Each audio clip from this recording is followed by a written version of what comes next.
চরমনাই থেকে ভিডিও ধারণ MTC media. Charmonai মাহফিল হাসপাতাল এর ঢালাইয়ের কাজ আজকে চলতেছে আলহামদুলিল্লাহ। তারিখ 24/12/2024। তবে জনস্বার্থে কৃষ্ণ হুজুরের যথেষ্ট পরিমাণ আন্তরিকতা এই হসপিটালের প্রতি রয়েছে। প্রিয় দর্শক, আমি এখন সরাসরি কথা বলবো চরমনাই জামিয়ার যে হাসপাতালে রয়েছে সেই হাসপাতালের ডাক্তার মোহাম্মদ রেজাউল করিম স্যারের সাথে।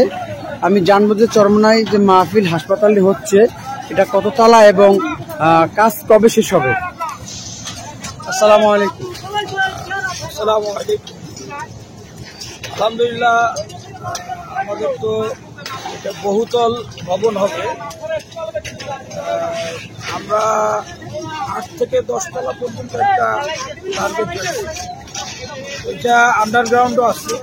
আন্ডারগ্রাউন্ডের কাজ আমাদের কমপ্লিট। এখন এই যে প্রথম তলার ফ্লোর, আন্ডারগ্রাউন্ডের ছাদ এবং প্রথম তলার ফ্লোরের ঢালাই আসতে হচ্ছে। কাজ দ্রুত করার জন্য শেখ চরমনাই তিনি খুব আন্তরিকভাবে চেষ্টা করতেছে যাতে করে আগামী মাহফিল নাগাদ কমপক্ষে আরও একটা ছাদ ঢালাই দেওয়া যায়, এরকম একটা টার্গেট রয়েছে হুজুরের। বাকি এখানে যারা এটা কাজ পরিচালনা করতেছেন তারাও আন্তরিক এবং তারাও যথার্থভাবে চেষ্টা চালাচ্ছেন যাতে দ্রুত কাজ করা যায়।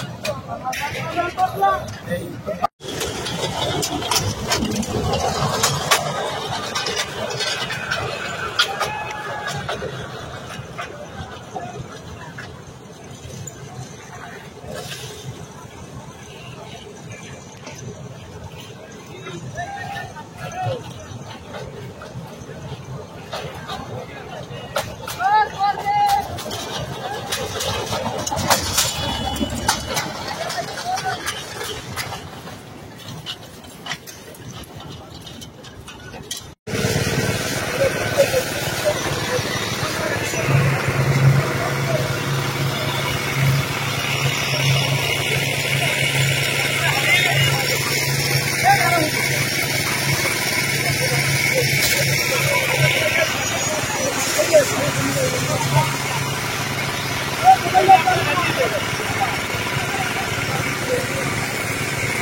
আলহামদুলিল্লাহ, আমাদের চরমনাই মাহফিল হাসপাতাল যে সেই হাসপাতালের কার্যক্রম আলহামদুলিল্লাহ